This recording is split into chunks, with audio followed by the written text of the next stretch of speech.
Selam, ben Zafer Akçay. İlk olarak Mustafa ile birlikteyiz derken Mustafa gidiyor minibüse böyle bodozlama vuruyor. Kötü bir kaza ama Mustafa'da bir şey yok. Şimdi bakın, burada Mustafa haklı. Neden? Çünkü o minibüsün o yerdeki çift çizgiye karşın o tarafa geçme lüksü yok. Yasak. Geri aldık. Peki Mustafa ne yapabilirdi? Bakın, Mustafa'nın kornaya bastığı yer tam burası. Buradan minibüse kadar olan alanda korna yerine etkili bir fren ya da korna ile birlikte etkili bir fren sıksaydı bunu başarabilirdi. Orada çok rahat duracak mesafe var. Ama Mustafa etkin fren yapamadığı için gidiyor. Bakın, kaçmış da, yapabileceği hiçbir şey yok artık. Kaçmış da Mustafa ama çarpışma gerçekleşiyor ne yazık ki. Şimdi burada etkin frenlemenin önemi çıkıyor. Yine burada frenleme videomuz. Bakın, şimdi burada Mustafa'da hiçbir şey yok. Orada ayakkabısını arıyor. Evet, motorun altında ayakkabısını arıyor. Bu arada minibüsün sürücüsü özür diliyor. Mustafa ayakkabı. Çünkü bir spor ayakkabı o. Altında da kot var. Bakın, motosiklet için kask, mont, pantolon, eldiven, bot ya da çizme. Bunların 5'inden biri bile eksik olsa binmeyin. Devam edelim. İkbal'le birlikteyiz. Şile'den İstanbul'a bağlanan Alemdağ Sapağı. Orada tabii o sarı kamyonların bir üstünlüğü var. Onlar her şeyi yapabilirler. O yüzden yani sen uzak duracaksın. Bak, ikinci şeritte muhtemelen sola dönmek için duruyor. Olmaması gereken yerde durunca İkbal de düşüyor ne yazık ki.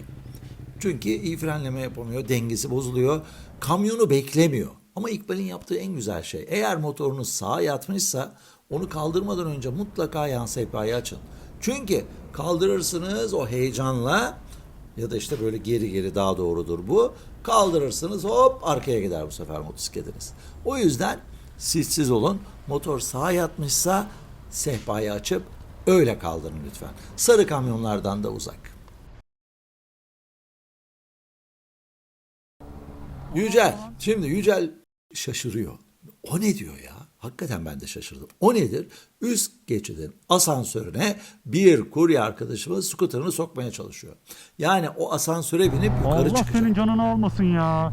Arkadaş, bunlar gibiler yüzünden motorculardan nefret ediyorlar ya. Yaptığını gördünüz mü arkadaşlar? Yücel haklı. O asansöre binip yukarı çıkacak ya.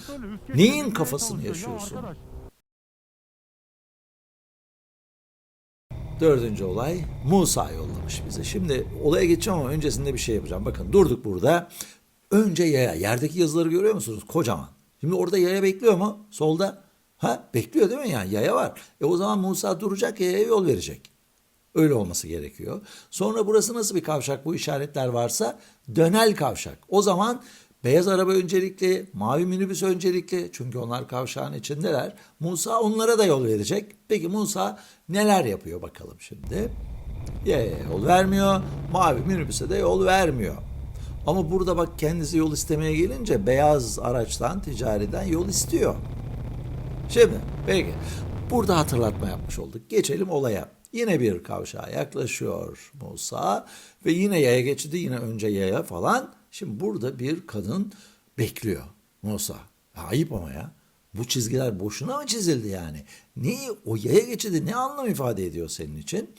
Lütfen ifade etsin. Orada yayalar önceliklidir. Duracaksın, yol vereceksin yayaya. Sonra gireceksin kavşağa. Kavşağa da böyle girmesen iyi olur tabii. Ya burada evet suçsuz sayılırsın ama ben yine de iğneyi kendimize batıracağım. Bak şimdi, bir kavşağa giriyorsun. Sağda adam kamyonetine geliyor. Senin önündeki arabanın ne yapacağı belli değil. Sen o daracık alana motosikletini sokmaya çalışıyorsun. Kaç saniye kazandırır sana bu? 1, 2. Değer mi böyle bir risk almaya? Değmez. O yüzden kavşak içinde bekle, kavşağı bitirince yap. Ozan'la sürüyoruz. Ozan bak, kornaya basıyor, dörtlüleri yakıyor, bir şey var. Bir köpek. Karşıdan gelen arabadan kaçıyor. Ozan'ın önüne gidiyor. Sonra oradan geri dönüyor, öbür tarafa gidiyor. Vallahi bakın, köpeklerin ne yapacağı belli olmaz. Hayvanların ne yapacağı belli olmaz. Burada korna çalmak güzel bir şey. Dörtlüleri yakıp arkaya ya da karşıya haber vermek daha da güzel bir şey. Ben kutluyorum Ozan'ı bu yüzden. Biraz daha yavaşlamasını beklerdim ama. Ne olur ne olmaz. Bir tık daha yavaşlasaydı daha az. Çünkü köpek geri de dönebilir. Sana doğru da koşabilir Ozan. Ama yine de tebrik ediyorum. Dikkat.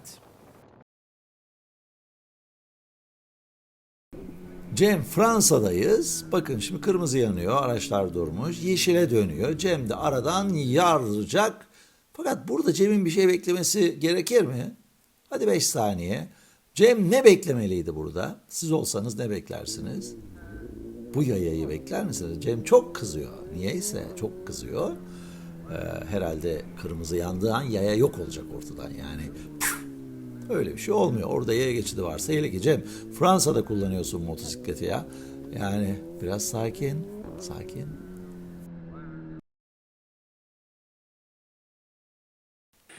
İsmail bize bu videoyu yolladı. Ben utancımdan yerin dibine girdim. Allah aşkına, alışveriş merkezinin çıkışı burası. Bakın tek yön giriş, tek yön burası. Tek arabanın gireceği. 2 tane Orange Team buradan ters yönden çıkıyorlar. Ya siz bunu yapınca biz nasıl kendimizi savunacağız? Ha? Bugün böyle ayıplar üzerine kurduk videomuzu ama birazcık iğneyi kendimize batıralım. Bak bak bak. Polis arabasına vuranı gördünüz mü? Bakacağız şimdi. Çünkü sol eli gidonda değil bak. Sol elinde başka bir şeyler yapıyor. Sigara mı içiyor? Bir şey var yani orada. Son anda elini atıyor. Polis arabasına çarpıyor. Polis arabası ne yapsın? Bak önde araba dışarı park etmiş. Onun önünde el arabası var. Neler var neler. Soner. Soner'in arka kamerası. Yine utanç duyduğum bir video. Skuterlı arkadaşımıza bakın. Bu benim gibi motorcu bir arkadaşım. Yani benim kankam. Ben geçerken ona selam veriyorum. Ya gözünü telefondan ayır be birader ya. Ya gözünü telefondan ayır. Ayırıyor da arada böyle 10 saniyede 1 saniye. Sonra bu arkadaşım kaza yapınca ailesi diyor ki motosiklet çok tehlikeli. Senin çocuğun tehlikeli. Yani bu arkadaşım tehlikeli. Telefon böyle motor mu sürülür? Kim bilmiyorum, inşallah da tanımıyorumdur. Tanıyorsam da lütfen bana yazsın ya. Ve bunu açıklasın yani. Nasıl bir gerekçeyle 2 kilometre telefonuna bakarak motosiklet kullandığını ve Soner'e nasıl rezil olduğumuzu bir açıklasın bana. Rica ediyorum. Erman sürüyor. Erman şikayetçi bana yol yapım çalışmaları ile ilgili biri. Çünkü kaza gerçekleştiriyor bu videoyu. O yüzden yolladı. Buradan giderken bakınız biraz ileride araba fren yapıp kaçıyor. Oradaki yarığa giriyor Erman. Dengesi bozuluyor. Motosiklet sürükleniyor. Erman sürükleniyor. Neyse Erman'da bir şey yok. Kalktı Erman ya. Burada bir problem yok. Çukurdan. Görmedim orada. Yok birden çıktı, uyarı da koymamışlar ki.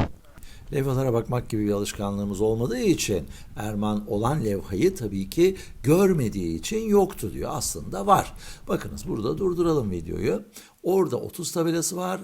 Yol yapım sarı. Hemen arkasında yol yapım işareti var. Şimdi 30'la gel çünkü burada yol yapımı var diyor. Evet, daha iyi önlem alabilirler miydi? Alabilirlerdi çünkü yarık büyük. Ama motosikletleri düşünen yok ki. Yine de oraya 30 ve yol yapımını koymuşlar. Erman'cığım onu göreceksin, gözlerini 4 açacaksın. Gündüz olsaydı görürdün muhtemelen. Gece sürüşü o yüzden zordur ve tehlikelidir.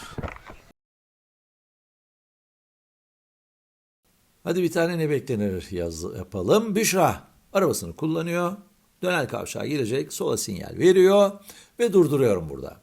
Ne beklenir? Büşra neyi beklemeli? Siz olsanız böyle bir durumda ne beklersiniz? 5 saniye bitti.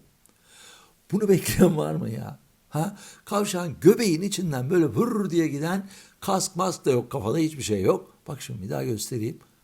Bunu bekler misiniz ya? Bak girdiği yere bak. Dubaların arasından geçiyor ve devam ediyor. Ben ne diyeyim? Büşra, onun adına özür dilerim.